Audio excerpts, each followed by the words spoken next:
माता पुसतील रघुनायका, कोठे रे पुत्र लक्ष्मण लाडका, तव हृदय बसेल धडका, मग तेथे काय वदो. लक्ष्मणा, माझा राज्याभिषेक होईल. सीता आणि मी सिंहासनावर राजा राणीच्या रूपात विराजमान हो. जय जयकार होईल. आणि मग भरताची बायको मांडवी माझ्या पुढे नमस्कार करल. तिला मी उजवा हात वर करून आशीर्वाद देईल. मांडवी सौभाग्यवती भव. ती गेल्यावर शत्रुघ्नाची बायको येईल रे, श्रुतकीर्ती. ती सिंहासनापुढे नमस्कार करल मला, मी तिलाही हात वर करून आशीर्वाद देईल. श्रुतकीर्ती सौभाग्यवती भव. पण लक्ष्मणा, भर तारुण्यात विधवा झालेली बिना कुंकवाची तुझी उर्मिला माझ्या सिंहासनापुढे येऊन नमस्कार करल. अरे मी तिला काय आशीर्वाद देऊ. उर्मिले, केवळ माझी बायको सोडवायसाठी कुंकू पुसावं लागलं तुला. जिथे बंधू प्रेमासाठी जगाचा बाप नापास झाला, तर सामान्याची काय कथा. हे कधी न भरून निघणारी पोकळी दादांच्या नानांच्या जीवनात निर्माण झाली. गए हुए कभी आते नहीं, लेकिन हर साल उनकी याद आती है. याचं नाव पुण्य स्मरण.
सूरत से किरत बड़ी बिन पंख उड जाय.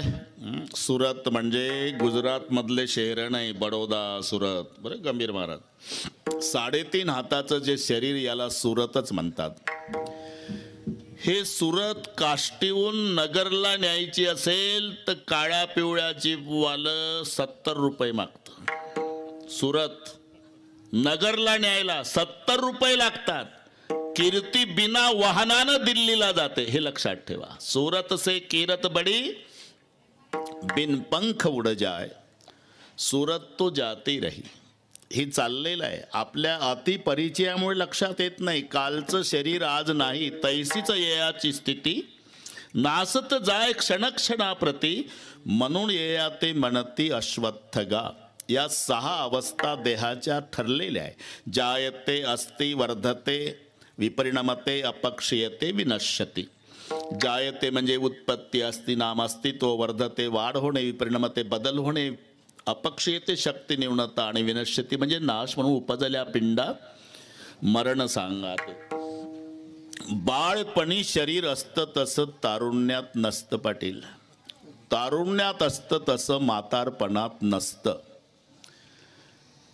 हे करायचं नाही आपण, ठरलेलं आहे, नैसर्गिक आहे. नाही तर माझा मराठीत प्रश्न आहे, लवकर मरावं वाटतं का म्हातारं व्हावं वाटतं? कोणतंही एक उत्तर द्या. भाई तुमचं कसं काय? लवकर मरावं वाटतं का म्हातारं व्हावं वाटतं? म्हातारं व्हावं वाटतं ना. आणि मग कशाला काळे केस करता? पांढरे का आवडत नाही? बोलणं सोपं आहे. इथे केस काळे केले जातील म्हणजे म्हातारपण आवडत नाही, म्हातारं व्हावं वाटत नाही.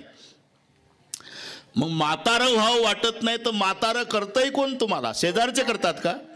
अरे व्हावंच लागतं, हे नैसर्गिक आहे. म्हणजे जायते अस्ति वर्धते विपरिणमते अपक्षीयते विनश्यति, ठरलेलं आहे. बाळपणी असतं शरीर तसं तारुण्यात नाही. बाळपणी कोणाचंही बाळ असू द्या, उघड्या अंगाचं जांग्या घातलेलं गोरं पान, हरणासारखे गोल गरगरीत डोळे, काजळाचा टिळा हातात, खुळखुळा नवीन माणूस म्हणतो पप्पी दे बाळा. इमानदारीनं सांगा खेतमाळीस, असं कोणी म्हणतंय का? आजोबा काय कायम घाईतच असता बा तुम्ही, काय काम आहे? काय नाही, एक पप्पी द्या मग दौंडला जा. अरे कुठली पप्पी? म्हातारी नाही, तोंड पाहत पप्पी कुठली? कैसा विपरीत झाला तोच देह नव्हे तुझा. चाललेलं आहे. लवकर मरावंही वाटत नाही आणि म्हातारही व्हावं वाटत. लवकर मरावं कशाला? मरावंच वाटत नाही. ज्ञानोबाराच्या भाषेत जगस्पृहे आस्पद एक सार्वभौम पद, न मरणे निर्विवाद जगा पडिये. न मरणे, मरूच नाही असं वाटतं. 3 दिवस झाले 90चं म्हातारं खाली टाकलेलं आहे, प्राण जात नाही, सगळे घर वैतागून गेलं, मरणाची वाट पाहतंय, पण ते म्हातारं मरत नाही. 3 दिवसापासून खाली टाकलेलं. 87 वर्षाची त्याच गावातली म्हातारी काठी टेकत म्हाताऱ्याजवळ आली, जवळ बसली, तोंडाजवळ तोंड नेलं. आबाजी कशाला त्रास देता? आता घ्या डोळे लावून. या बापाचं खातो का? इतकं बिघडलं म्हातारं. मी का सांगतो? अरे मर शब्द सहन होत नाही तर मरण कुठलं? म्हणून जगस्पृहे आस्पद एक सार्वभौम पद, न मरणे निर्विवाद जगा पडिये. मरावंही वाटत नाही आणि म्हातारं व्हावंही वाटत नाही, पण व्हावं लागतं. आपण तिकडेच चाललो.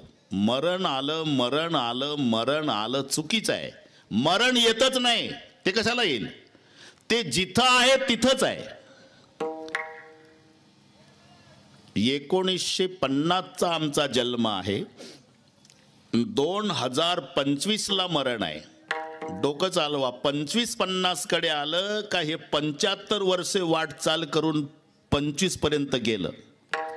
जिथं ठरलं तिथपर्यंत आम्ही जातो, पण तरी म्हणायचं असतं मरण आलं. अरे येतच नाही, ते तिथंच आहे ठरल्याप्रमाणे. हे सर्व ज्याप्रमाणे प्रारब्धात लिहिलेलं आहे गंभीर महाराज. नाहीतर एकुलता एक मुलगा, आता जंगलेवाडीत ती घटना घडली, मी त्या परिवाराला भेटून आलो. 23 वर्षाचा, जंगलेच त्याचं नाव. मोटरसायकलवरून अपघात झालेला. आत्ता 2 दिवस झाले. जे भगवानराव दिसतात. मार्क्समुळे जवळून माणसं गेली तरी लक्षात येत नाही. ह्या कोरोनानं काय तोंड बांधून टाकली बा सर्वांची. हो ना, पण ते चालल्यावरून ओळखलं मी.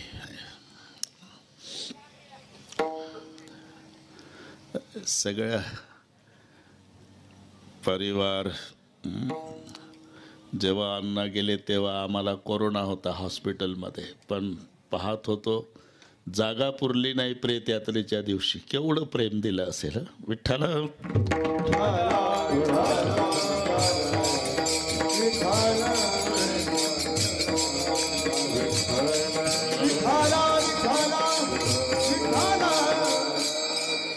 एकुलता एक मुलगा, हिरो होंडा घेऊन मागितली गंभीर महाराज. बापानं आणून दिली 2च तासात जंगले बापू. आणि असा पळवतो मुलगा.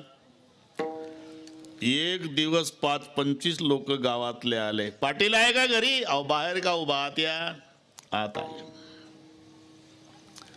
कसा आला? तुमच्याकडेच आलो. एकट्याला हिम्मत होईना बोलायची म्हणून आम्ही 5-25 लोक आलो. तुमच्यावर प्रेम असल्यामुळे. अहो ते तुमचं पोर गाडी पळवतं का हेलिकॉप्टर? हे पा वाईट वाटतं सांगताना, पण पोत्यात गुंडाळून आणावं लागल. पोत्यात. बरं सांगतो मी. 100 एकर जमीन, अर्ध्या एकरात वाडा. त्या दिवशी सांगितलं लोकांनी तर जेवले नाही मायबाप. रात्री जेवली नाही, मुलगा उशिरा आला आणि सकाळी पुन्हा मोटरसायकलला किक मारली भाऊसाहेब. तेव्हा मायबाप आले पुढे. आईनं एक हँडल धरला आणि बापानं. मुलगा बसलेला आणि रडायला लागले मायबाप. का रडताय का बाबा? अरे कालपासून तुझी आईन मी जेवलो नाही. गावातले लोक आलते सांगायला तुमचं पोर हेलिकॉप्टर पळवतं का मोटरसायकल, पोत्यात गुंडाळून आणावं लागल म्हणे. अरे 100 एकराचा मालक आहे रे, अर्ध्या एकरात वाडा आहे बाबा, हे सगळे तुझ्यासाठी आहे. आम्ही मायबाप असलो तरी तुझ्या पाया पडतो, गाडी हळू चालवत जा. मायबाप सांगतात, गावकरी सांगतात, हो आई हो बाबा, आणि गाडी हळूच काढतं घरून आणि रोडला लागली की पुन्हा 80 पळवतं. का? तिकडून बेलवंडीवरून एक ट्रक 80नच निघालेली आहे. यानं कमी वेगात जर गाडी पळवली तर फाट्यावर धडक होत नाही, विधिलिखित मरण फाट्यावर ठरलेलं आहे. म्हणून मायबापाला सांगू द्या, गावकऱ्याला सांगू द्या, तरी ते त्या वेगाच्या कमी गाडी का पळवत नाही, याला म्हणतात होणारा सारी की बुद्धी कर्म रेखाटळेना.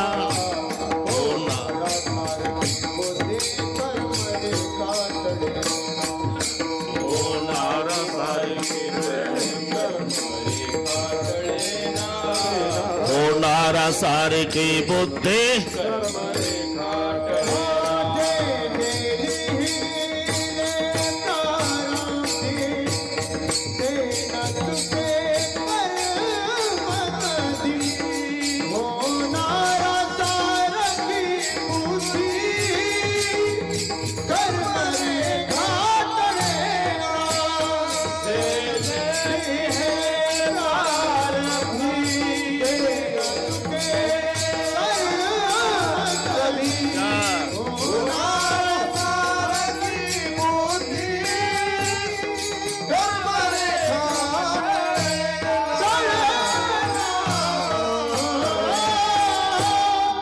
जे जे लिहिले प्रारब्धी. कारण आधी शरीर नाही, आधी प्रारब्ध आहे, लक्षात घ्या. पेरिलब्ध पहिले रचा, पाछे रचा शरीर. आधी रचना प्रारब्धाची आहे, मग त्याच्या आधारे शरीर आहे. हे नसल पटत तर जुना काळ आठवा. आधी रोळ का गंभीर, रेलगाडी आधी गाडी मग रोळ. आधी रूळ टाकले. जुने लोक सांगतात, आम्ही लहान लहान होतो महाराज, गोऱ्या साहेबाचा जमाना होता महाराज. त्यांच्या गोष्टी आहे का येड्या बाबळीजवळ? गोऱ्या जेसीबी नव्हतं महाराज, ते मग रेड्यावर मातीन, गाढवावर मातीन, तिकडचे काळे काळे लोक कामाला. मग भराव टाकला, नंतर खडी टाकली, मग ती दाबल्या गेली, मग रूळ टाकले. एक दिवस गोऱ्या साहेबानं हिरवा झेंडा दाखवला आणि कोळशाचं इंजिन भाग भाग भाग भाग करीत नगरला गेलं. म्हणजे आधी रूळ टाकले, मग रेलगाडी धावली. आता रुळाला कुठे कुठे वळण आहे आणि ड्रायव्हर खूप हुशार आहे. जर ड्रायव्हरनं ठरवलं 10 किलोमीटरचं वळण घेतल्यापेक्षा आपण आज रेल्वे काष्टीतून न्यायची, तुझ्या बापान जाईल का? जरी वळण चुकवायची इच्छा ड्रायव्हरची असली तरी आता रेलगाडी वळण घेत घेत घेत घेतच जाणार. का? गाडी रुळाच्या आधी नाही. वळण चुकवायचा प्रयत्न केला तरी गाडी रुळाच्या आधी नसल्यामुळे वळण घेत जाणार. तसं आम्ही दुःख न भोगण्याचा प्रयत्न केला तरी शरीर प्रारब्धच्या आधी नसल्यामुळे दुःख देणार. देहात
आता जरी ड्रायव्हरनी वळण चुकवायचा प्रयत्न केला तरी रेलगाडी रुळाच्या अधीन असल्यानं वळण घेत घेत जाणार. तसं आम्ही दुःख न भोगण्याचा प्रयत्न केला तरी शरीर प्रारब्धाच्या अधीन असल्यामुळे ते सुख दुःखाचे जसे वळण तसं तसं जाणार. देह तव आहे प्रारब्धाधीन, आणि जे प्रारब्धात आहे कितीही प्रयत्न करा त्याच्यात बदल होत नाही. बरं का, ज्याच्या आय बरं उल्लेख केला तुम्ही नसतानाच. देह तव आहे प्रारब्धाधीन, ते प्रत्येकाला आहे. गंभीर महाराज लोखंडाला आहे, मातीच्या भांड्याला आहे, फुलाला आहे. एकाच कुंभार बाबाच्या आव्यात तयार झालेले मातीचे भांडे, पण उत्तम प्रारब्धवालं मातीचं भांड गंभीर महाराज लोणी ठेवण्यासाठी वापरतात. आता तेही संपलं म्हणा, तो पूर्वीचा काळ झाला तो. आता मम्मीनं म्हटलं तूप, पिंट्यानं तर मम्मी म्हणते चूप. आता डालडा आहे ते तूप नाही. 3 पिढ्या. आणि मग ते वेळ जात नसायची तेव्हा 90 वर्षाची घरमालकीन वाड्याची म्हातारी, आणि मग यायच्या सगळ्या गावातल्या महिला गप्पा मारायला. 85, 87, 88 वयाच्या 10-20 महिला. आणि मग चहा पाणी झाल्यावर चर्चा असायची. नानी काय आबाई, शिंक्यावरचं भांड बरंच जुनं दिसतं. हा बरंच जुनं आहे. कधीच आहे मला नाही सांगता येत, पण माझी आजी सासू सांगत होती तिच्या आजी सासूच्या हातचं. हिचं वय 90चं आहे. घरी गेल्यावर डोकं चालवा. 90ची म्हातारी म्हणती माझी आजी सासू सांगायची भांड तिच्या आजी सासूच्या हातचं. असं नसीबवान भांड की ज्याच्या 3 पिढ्या लोणी ठेवण्यात येतं. याचं उत्तम प्रारब्ध.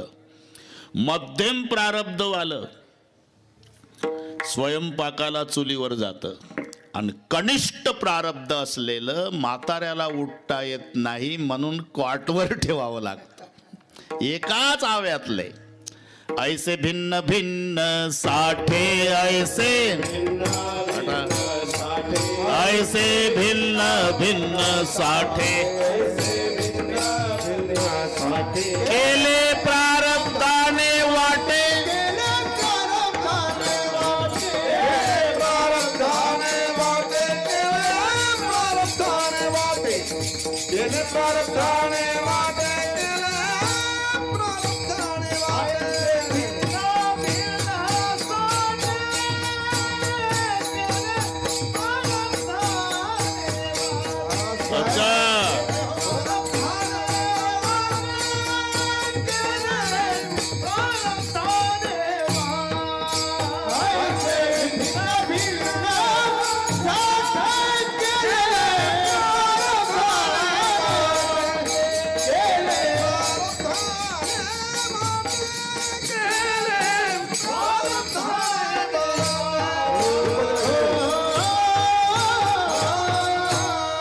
ऐसे भिन्न भिन्न साठे केले प्रारब्धाने वाटे. हे मातीच्या भांड्याचं प्रारब्ध. लोखंडाला प्रारब्ध गंभीर महाराज. 1 फूट लांबीचं लोखंड मधून तोडलं, तुकडे 2 झाले. एक 6 इंचाचा, एक 6 इंचाचा. 6 इंचाचा तुकडा त्याचा चमचा केला चाचा, आणि 6 इंचाचा तुकडा त्याचा चिमटा केला. आधी एकच होतं, पण अर्ध्या तुकड्याचा चिमटा आणि अर्ध्या तुकड्याचा चमचा. काय झालं? चिमटा और चमचे से होद बड़ी तकदीर, चिमटा जलता अंगार में चमचा खाता खीर. हे तर नशीब कळलं ना तुम्हाला. चिमटा जन्मभर निखारे उचलतो आणि चमच्या खिरीच्या पातेल्यात मजा मारतो. चमच्याची मजाच असते, फक्त आपला चमचा मंडपातच राहू द्या, फार फिरवू नका. याचं कारण पूर्वी चमचे नव्हते. मी खरं बोलतो, तुम्ही का हसता हे कळत नाही मला. पूर्वी माणसं हातानं जेवायचे, चमचे नव्हते. आता आंघोळ झाली आणि कांदा पोहे आले का पहिला प्लेटमध्ये चमचा. मी म्हणतो पोह्याच्या आणि याच्यामध्ये घुसायचं कामच काय चमच्याचं, मग त्याला असतं म्हणतात चमचा. दोनच्या मध्ये घुसतो त्याला, नाही तर हाताचं काम हात करतं, तोंडाचं काम तोंड, मध्ये लुडबुडतं, त्याला चमचा म्हणतात. चिमटा और चमचे से होद बड़ी तकदीर, चिमटा जलता अंगार में और चमचा खाता खीर. हे लोखंडाला प्रारब्ध. बागेतल्या फुलाला प्रारब्ध आहे. एकाच बगीच्यातले फुलं पण उत्तम प्रारब्धवाले देवाच्या डोक्यावर जातात, मध्यम प्रारब्धवाले माणसाच्या गळ्यात येतात आणि कनिष्ठ प्रारब्धवाले प्रेतावर निघाले. एकाच बागेतले. प्रत्येकाला आहे, कोणी असू द्या. प्रेताला सुद्धा मानावं लागेल तुम्हाला. किसी की लाश पर फूलों की लड़ी है तो किसी की लाश बिगर कफन की पडी है. हे तर मान्य आहे तुम्हाला. एक प्रेत बेवारस येड्या बाभोळीजवळ 3 दिवसापासून पडलं, कुत्री बसलेली पोलीस पंचनाम्याला. आणि एक प्रेत यात्रेतलं प्रेत असं शृंगारला जातं जसा नवरदेव निघाला. किसी की लाश पर फुलों की लड़ी तो किसी की लाश बिगर कफन की पडी. म्हणून हे मानावंच लागेल, प्रत्येकाला आहे. आणि याच्यात कोणीच बदल करू शकत नाही. जे जे लिहिले प्रारब्धी ते न. काही माणसं म्हणतात ना, रात्रंदिवस भजन करतो आम्ही तरी दुःख का भोगावं लागतं. अरे कोण म्हणतंय भजन केलं म्हणजे तुम्हाला प्रारब्धातलं दुःख भोगावं लागत नाही. भजन कशाला? ज्याचं भजन केलं तो रात्रंदिवस त्यांच्या सोबत होता. कृष्ण साह्य पांडवासी, कृष्ण साह्य पांडवासी, कृष्ण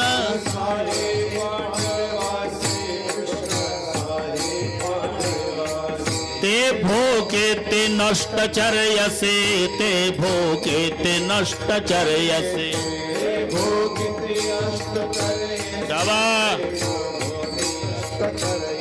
साह्य के लिया हरे हरा से, साह्य के लिया हरे हरा से.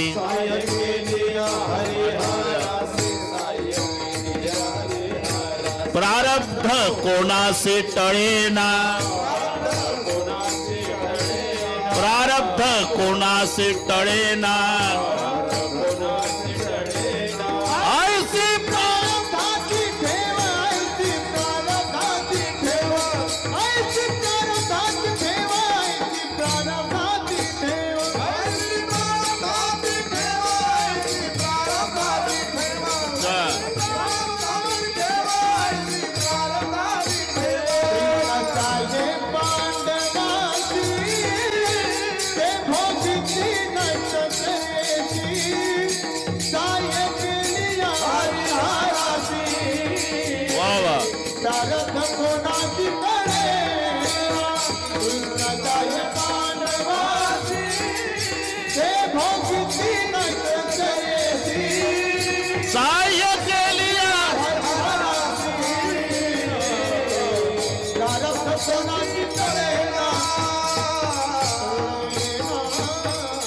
अरे भजनच काय घेऊन बसला गंभीर महाराज. ज्याचं भजन करतय सगळं जग तो रात्रंदिवस सोबत होता. कृष्ण साह्य पांडवासी, तरी प्रारब्ध चुकलं नाही. ते भोगे ती नष्टचर्यसी, साह्य केलिया हरिहरासी. प्रारब्ध कोणासी टळेना. आता याच्यावर 2-3 कीर्तन होईल. फक्त वाचून म्हणजे लिहून नाही आणलं, मी ऐकत राहा नुसतं.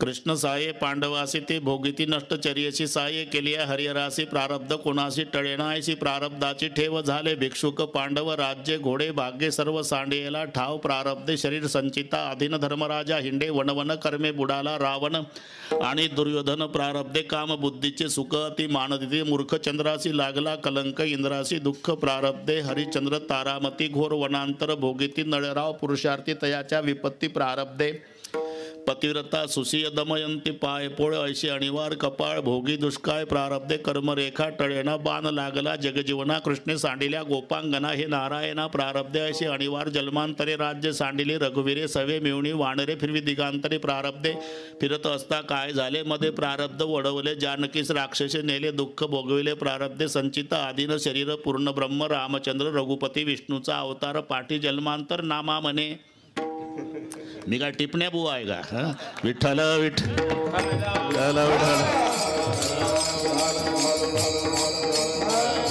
अरे जंगल जंगल राम फिरे रे लंका में रोवे सीता माई कर्म रेखा बडी दुस्तर है तिल घटे नाराई कोणी असू द्या त्याच्यात कोणीच परिवर्तन करू शकत नाही त्याप्रमाणे हे सगळे चालतं जे प्रारब्धात आहे त्याप्रमाणे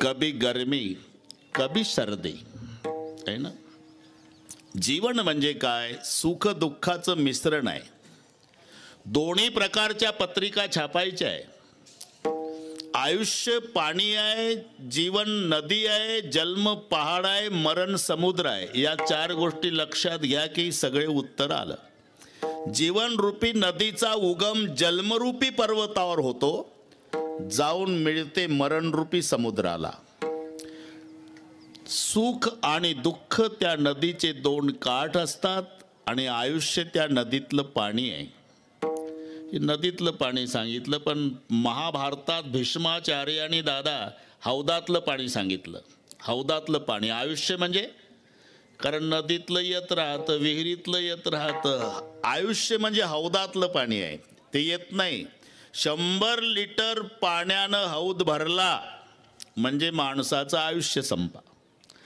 आणि त्याच्यात मासा सोडला म्हणजे माणूस आता ते पाणी कसं वापरायचं त्या माशानं ठरवायचं 10 लिटर पाणी संपलं तर माशानं समजायचं 90 लिटर आहे पण 90 वर्षाचं वय झालं की समजायचं 10 लिटर आहे 10 वर्षांनी तडफडून मरायचं आहे पुन्हा थेंब येत नाही त्या गेली ऐसी घडी पुन्हा नाही तसं आयुष्य हे पाणी आहे जीवन नदी आहे जन्मरूपी पहाड आहे आणि मरणरूपी समुद्र आहे हे जाऊन मिळणार आहे ताई नमस्कार जाऊन मिळणार आहे माझ्यापेक्षा तुम्हाला चांगलं माहिती आहे सकाळी 8:30 वाजता पांढऱ्या कपड्यामध्ये गुंडाळलेलं प्रेत चौघाणी घेतलं खांद्यावर पुढचं मडकं धरून चाललं मागचा समाज रडत निघाला त्याच दिवशी त्याच रस्त्यावर रात्री 8:30 वाजता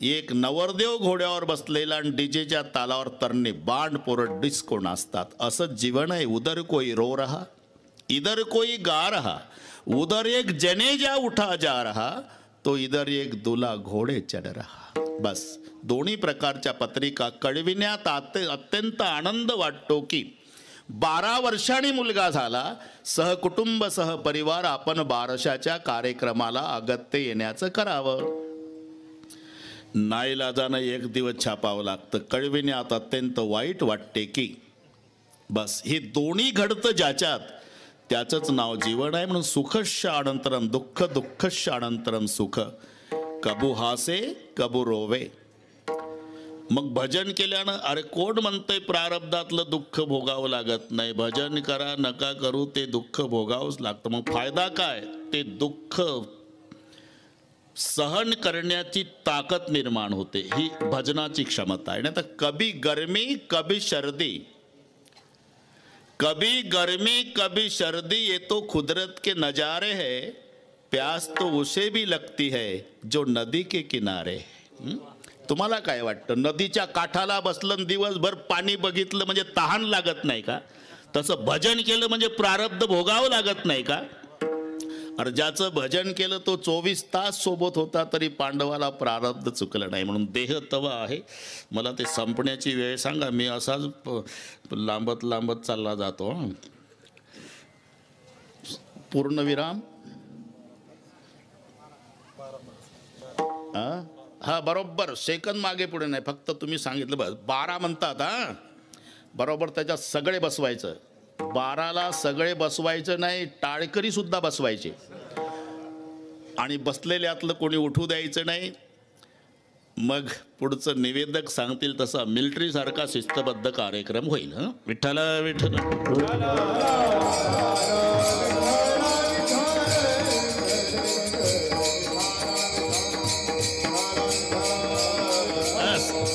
देह तवा आहे प्रारब्धाधीन. आणि जे प्रारब्धात आहे भाई त्याप्रमाणे सगळे घडणार. प्रारब्धानुसार. तुम्ही आम्ही जीवनाच्या यात्रेत एकत्रित आलेलो यात्रिक आहो. या पलीकडे फार मोठी व्याख्या नाही. वाढलं का रे यात्रिक? आपण प्रवासी आहो बरं का नामदेव, प्रवासी. काही असंही म्हणतील भगवानराव तुम्ही नागपूरहून आला, तुम्ही प्रवासी, आम्ही काष्टीचे. नाही, तुम्ही आम्ही दोघंही प्रवासी. प्रवास कधी संपतो तुम्हाला चांगलं माहिती आहे. काष्टीचा माणूस पुण्याला गेल्यावर, पुण्याहून येतो संध्याकाळी, बाथरूममध्ये जाऊन फ्रेश होतो, ज्या सोफा सेटून बसलं होतं सकाळी तिथं येऊन बसतो, बायकोला म्हणतो आण बरं चहा, कटकट संपली एकदाची. म्हणजे सकाळी जिथून गेलं तिथं पुन्हा येऊन बसलं म्हणजे प्रवास संपला, हे सूत्र आहे. तसं जिथून आपण आलो तिथं एकदा जाऊ म्हणजे प्रवास संपणार आहे. तुम्ही आम्ही प्रवासी आहो. आता प्रवासी आहो हे सिद्ध झालं ना. मग आता खरं सांगा, प्रवास वयमानावर आहे का तिकिटावर? बस इथेच उत्तर आहे. आपण जर प्रवासी आहो तर प्रवास वयमानावर नाही चाचा, तिकिटावर आहे. ज्याचं तिकीट जिथे संपतं तिथे त्या प्रवाशाला उतरावं लागतं. पुढे जाण्याची इच्छा असली तरी नाही, उतरायचंच का, तिकीट संपलं. मग कधी आजोबाच्या आधी नातवाचंही तिकीट संपतं, बापाच्या आधी मुलाचंही संपतं. तिकीट संपल्यावर उतरायचं, याचं नाव प्रवास आहे. तसं जीवन हा प्रवास आहे. कोणाचं तिकीट जिथे संपल तिथे त्याला उतरायचं आहे. म्हणून जे विधी लिखित आहे त्याप्रमाणे हे सगळे घडतं. देह तवा आहे प्रारब्धाधीन. मग जे प्रारब्धात आहे त्याप्रमाणे जर घडणार आहे तर मग आता पश्चाताप करण्यात काय अर्थ आहे? याचा मी कासीन, याचा मी कासीन,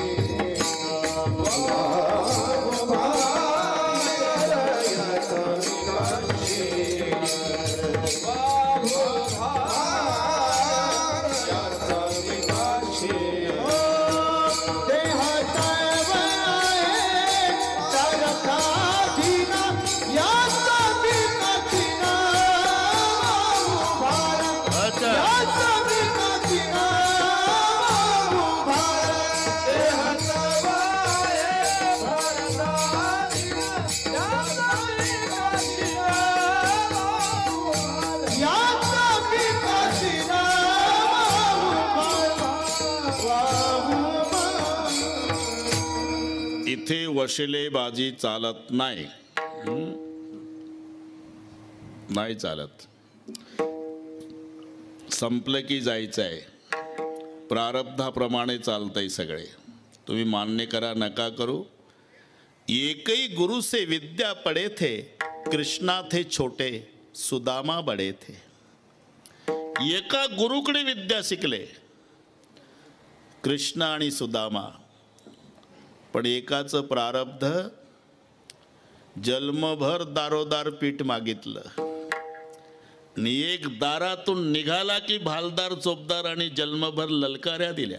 हे प्रारब्ध मानावंच लागेल तुम्हाला. देह तवा आहे प्रारब्धाधीन, याचा मिकासीन वाहू भार.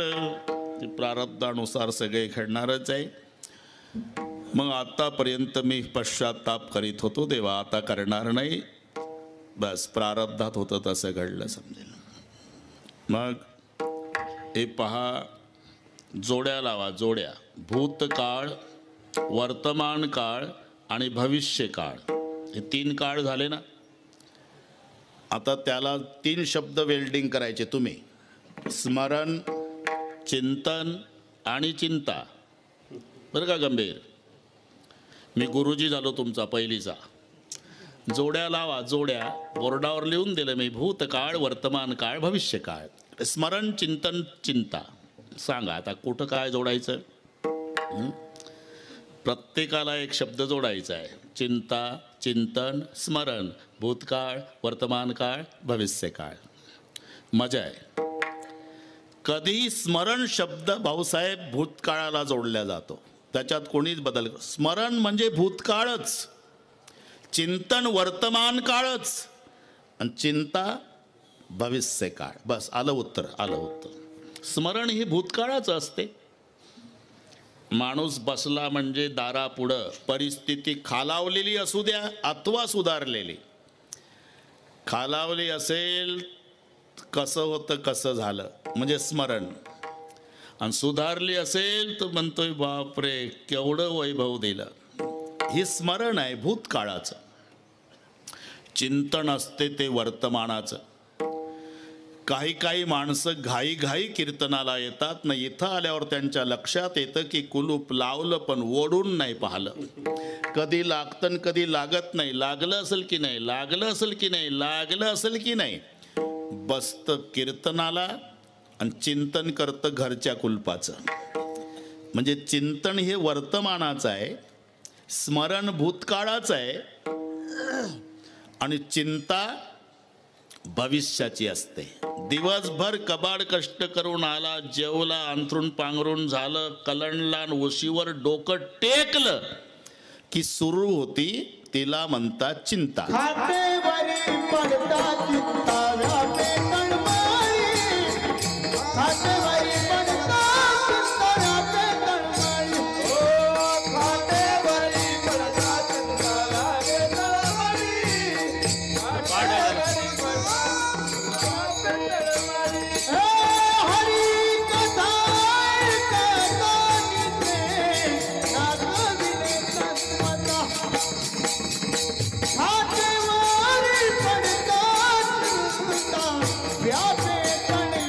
गावा गावा.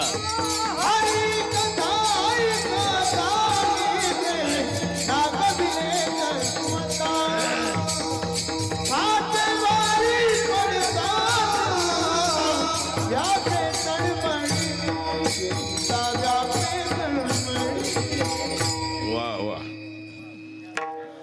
हरी कथा ऐकता निद्रे नागविले तत्वता, पण खाटेवरी पडता चिंता व्यापे तडमडी.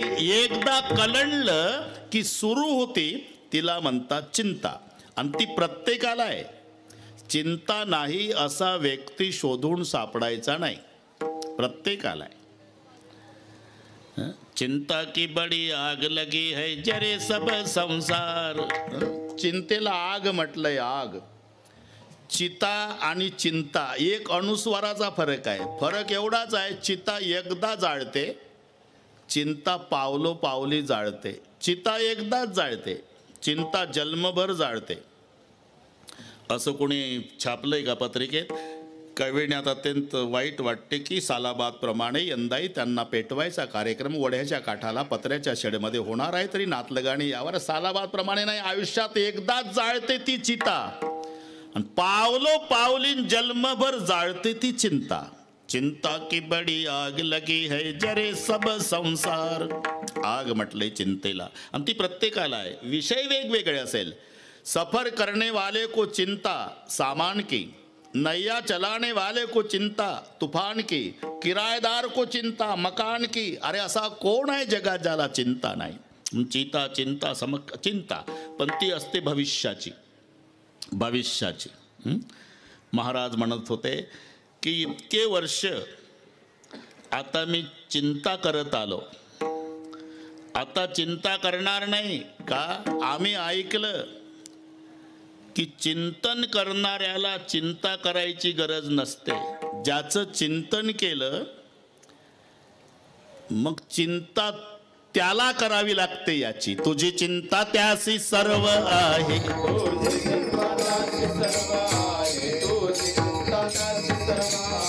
आवडीने भावे हरी नाम घेसी. आवडीने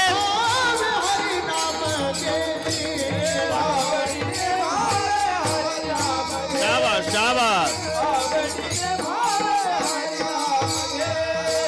तुझी चिंता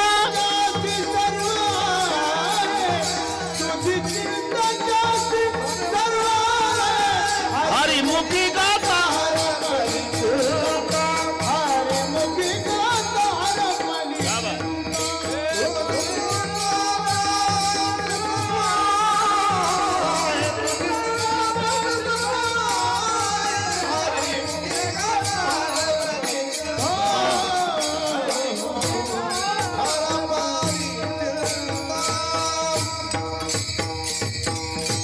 चिंता करायची गरज नाही. आवडीने भावे हरिनाम घेसी. तुझी चिंता त्यासी सर्व आहे.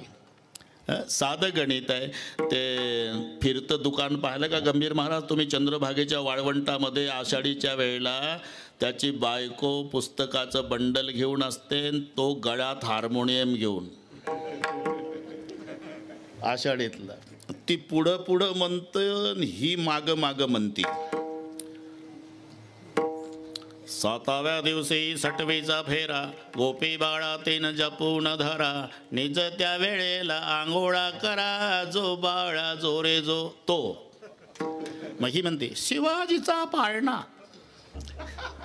विक्रीचा, किंमत 20 रुपये. त्यांच्याजवळ तेही पुस्तक असते. पत्नीने पतीचे नाव घ्यायचे पुस्तक, किंमत 40 रुपये. मग गरजू लोक आणतात आणि त्याच्यात जसं आहे तसं पाठ केल्या जातं. मोत्याचा पाऊस, सोन्याच्या धारा, राव निघाले लढाईवर अब्दा गिरीधरा. पुस्तकात मोत्याचा पाऊस आणि सोन्याच्या धारा. राव निघाले लढाईवर कुठलं खोरण टोपलं डोक्यावर चाललं दुष्काळी रोडवर, पण पुस्तकात आहे ना, राव निघाले लढाईवर अब्दा गिरीधरा. एवढं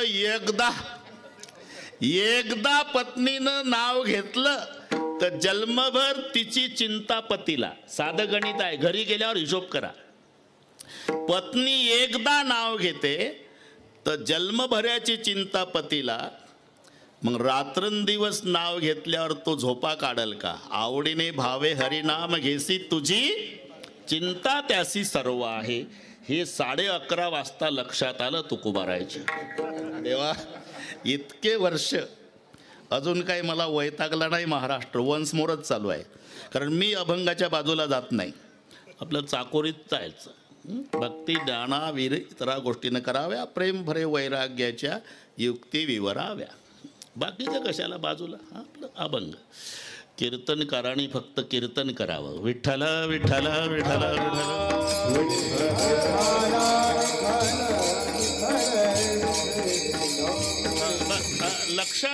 लक्षात आलं देवा, मी इतके वर्ष चिंताच करत आलो, पण आता चिंता नाही करणार. आता संकल्प करतो, राहिलेलं आयुष्य तुझ्या चिंतनात जावं.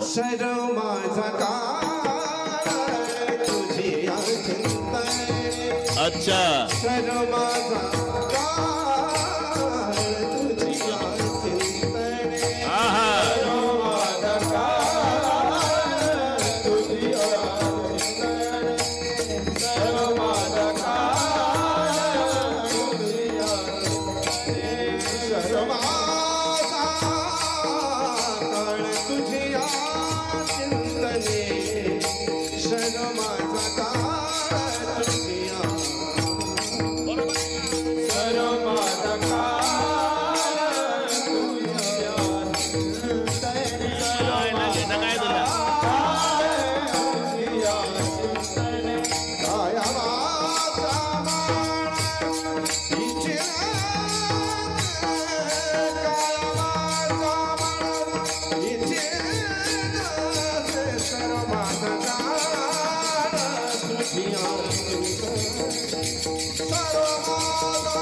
अविनाश महाराज म्हणतात, आता मी चिंता करणार नाही.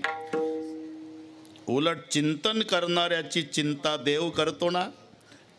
म्हणून आता संकल्प करतो, इथून पुढचं आयुष्य सर्व माझा काळ तुझ्या चिंतने, काया वाचा मने इच्छितसे. अजून 28 मिनिट आहे. मी शुद्धीवर आहे, काळजी नाही करायची अजिबात. एकदा अन्नासाठी आणि मग भजनाच्या, असं दोन्ही करू आपण. हात वर करा, हे अन्नासाठी. शाबास. एकच मिनिट अन्नासाठी टाळ्या वाजवायच्या. पण एकात शूटिंगवाले हे टाटा बिर्लाला नाही भेटत हे. सर्वांनी एकात आलात. भाषणाच्या नाही ठोकायच्या, भजनाच्या. आणि ते हात दुखायच्या आधी घे. त्यांना सवय नाही तेवढी. वर्य हात दुखायच्या आधी असं एकात आलात. विठोबा रखुमाई. एक थांबा थोडं. एक हात वर. एक हात वर. हे सदा अन्नासाठी. एक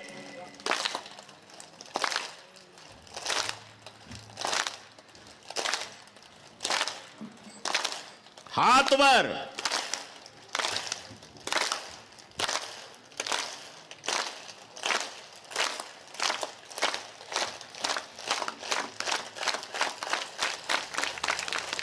आता भजनाचे.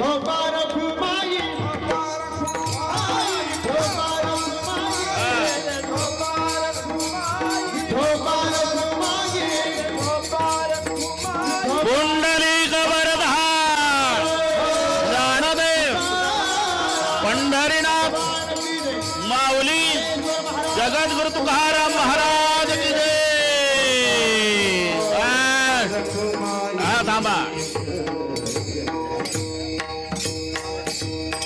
दोन्ही कामं होते. तुम्ही चाल म्हणा. कोण राहिलेले पटकन पटकन.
पुंडलिक वरदा ज्ञानदेव पंढरीनाथ माऊली जगद्गुरु तुकाराम महाराज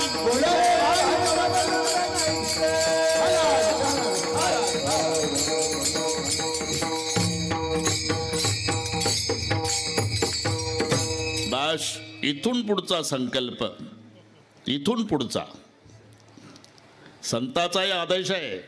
काळ सारावा चिंतने, एकांतवासी गंगा स्नाने, देवाच्या पूजने, प्रदक्षिणा तुळशीच्या किंवा चिंतने सरे तो धन्य धन्य काळ. या नयानं इथून पुढचा माझा काळ तुझ्या चिंतनात जावा. सर्व माझा काळ तुझ्या चिंतने. बरं हे वरवर नाही बोलत बरं का देवा. काया वाचा मने 3 शब्द आहे. काया वाचा मने म्हणून तो पंढरपूरची वारी का करायची पायी दादानी केलेली आहे. दादा पायी वारी का करायची. काया वाचा मन तिन्हीकडून घडते सेवा. हे पाय चाललेले असतात पंढरपूरला. कायिक सेवा, दिवसभर ज्ञानबा तुकाराम म्हणतं, वाचिक सेवा, आणि मनात म्हणतं कितीही गर्दी असली तरी वशिला लावून का होईना एकादशीला दर्शन घ्यायचंच. मन, काया आणि वाचा, कायिक वाचिक मानसिक भाव म्हणून काया वाचा म्हणे इच्छित असे हो. पण चिंतनातच काळ सरावा ही का अपेक्षा, याचं कारण आहे. लाभ तो न दिसे याहुनी दुसरा.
तो न दिसे याहुनी दुसरा.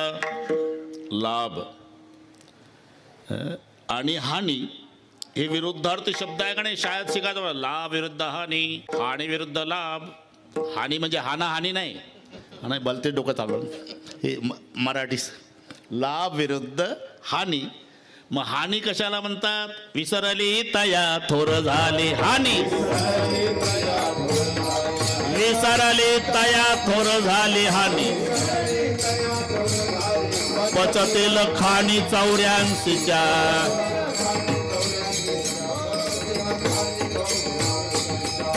म्हणजे देवाला विसरणं ही जर हानी आहे तर त्याला आठवणं हा लाभ आहे.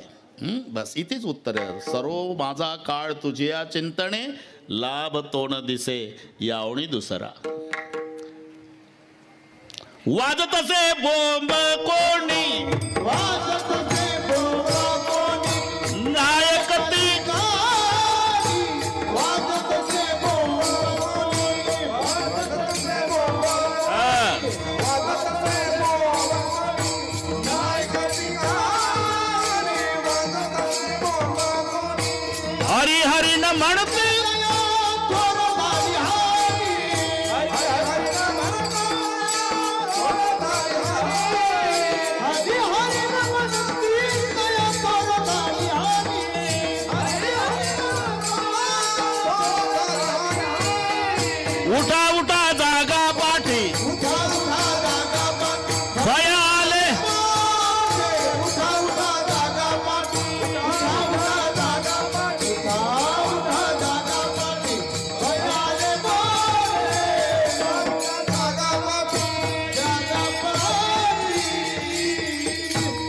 बराच प्रमाण भरपूर झाले. आता वाद तसे बोंब कोणी नायकती काणी, हरी हरी न म्हणती तया थोर झाली हानी. म्हणजे हरी हरी स्मरण न करणं ही हानी आहे, तर हरीला आठवणं हा लाभ आहे. म्हणून लाभ तो न दिसे याहुनी दुसरा. आणिक दातारा येणे जलबी, जन्म आले याचा लाभ.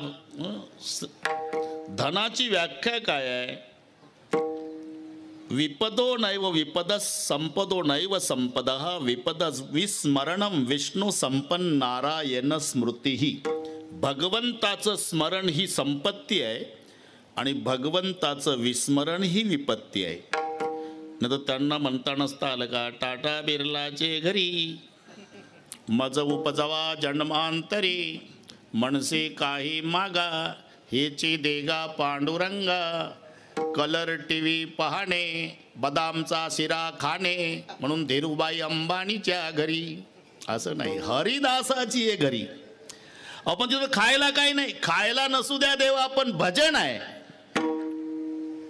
वैष्णवा घरी सर्वकाळ, वैष्णवा घरी सर्वकाळ, सदा जनधनती काळ, सदा जनधनती काळ, सदा जनधनती काळ. वैष्णवा घरी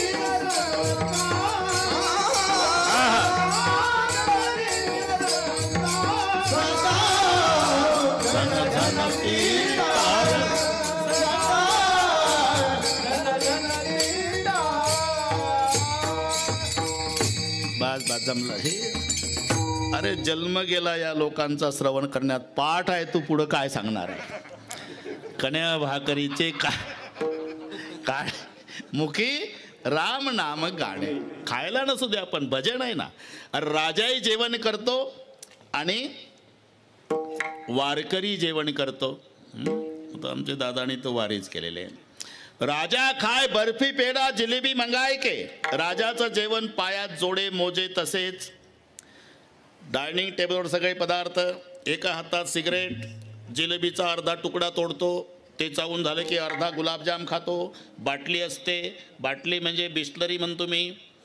हे आता इथेही 90 आलेले आहे, पाणी प्यायचं म्हणतो. राजा खाय बर्फी पेढा जिलेबी मंगाय के. आता साधूचं जेवण. 95 वर्षाचा म्हातारा वारकरी पडसी पता वाकत वाकत चालला. गुडघ्याच्या वर धोत्र, बारा बंदी, तांबड, पागोट, 2 तुळशीच्या माळा, मुद्रा लावलेल्या. नीरा नदीत आंघोळ झाली. खडकावर बसून नित्य नियम केला. वय 95. भूक लागली, पडसीतली भाकरी काढली, ताटात टाकली तर ताटच वाजलं. इतकी वाळलेली भाकरी 8 दिवसाची. मुखात दात नाही, त्यानं पाणी टाकलं नीरा नदीतलं, भाकरीचा काला केला, त्याच्यात तुळशीचं पान घातलं वारकऱ्यानं आणि पंढरपुराकडे तोंड करून हात जोडून डोळे मिटून देवाला प्रार्थना केली, पांडुरंगा या जेवायला. हेही जेवणच आहे. राजा खाय बर्फी पेढा जिलेबी मंगाए के और साधु खाए रूखा सुखा भोग लगाए के. तहान भूखे चित्ते, तहान भूखे चित्ते, सदा देवा आठविती.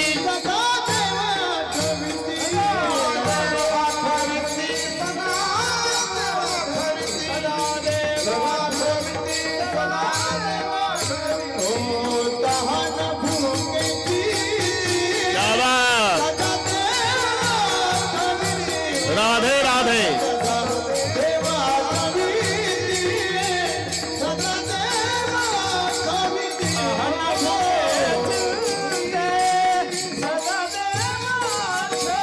वाह वाह, काम कर.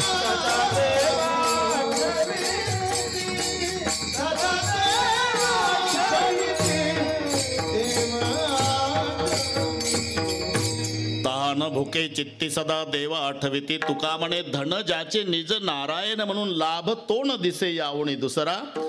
आणिक दातारा येणे जन्मी. पण 12 मिनिट 12ला कमी असताना, बोलू नका कोणी मध्ये, तुकोबाराच्या लक्षात आलं, देवा इतके वर्ष तुला नाव ठेवत आलो मी, आणि ठरलंच आहे कोणी वाईट झालं देवानं केलं आणि चांगलं झालं पठ्ठ्यानं. पूर्वीपासूनची पद्धत आहे.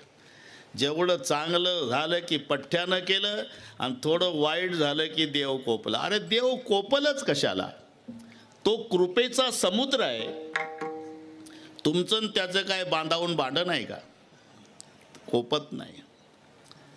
मग असं काय श्रीमंत आहे, काय गरीब आहे, काय, अरे त्याच्यात देवाचा काय दोष आहे? जाहीर झालं, पंजाबराव डकनंही सांगितलं ना आकाशवाणीनंही सांगितलं, नदीकाठची गावं सावध, मुसळधार पावसाची दाट शक्यता. हे टीव्हीला ऐकलं. एक मारवाडी समाजाचा शेठजी होता बरं का, धनजी शेठ, हुशार. त्यानं 5000 लिटरची टाकी सिंटेक्स चौकात आणून ठेवली. पाऊस पडणार आहे ना. त्याच गावचा एक गरीब होता, त्यानं 500 लिटरची, दोघाच्या शेजारी शेजारीच होत्या, धनजी शेठची होती. आणि खरंच रात्रभर पाऊस पडला दादा, टाक्या दोघाच्याही भरल्या, फुल भरल्या. पण ज्याची 500ची भरली ते लागलं तक्रार करायला. अलीकडे देवही तोंड पाहू पाहूच कामं करतो महाराज. काय झालं? शेजारीच होती टाकी आमची. बरं काय झालं? आमची 500चीच भरली आणि त्याची 5000ची भरली. तोंड पाहू पाहू कामं देवाचे. अरे त्याच्यात पावसाचा काय दोष आहे? पाऊस दोघाच्याही टाकीवर सारखाच पडला. त्याची 500ची होती म्हणून तेवढी भरली, त्याची 5000ची होती म्हणून तेवढी भरली.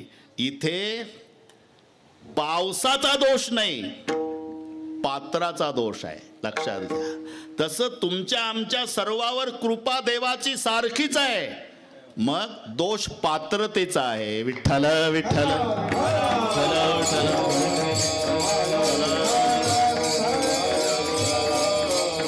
नाही तर मी म्हणतो फाशी देणं हा काय न्यायाधीशाचा स्वभाव आहे का? अरे फाशीची कलम लिहून झाल्यानंतर वाईट वाटतं अविनाश महाराज, त्याला ते कलम मोडून टाकतं, फेकून देतं, पुन्हा त्याचा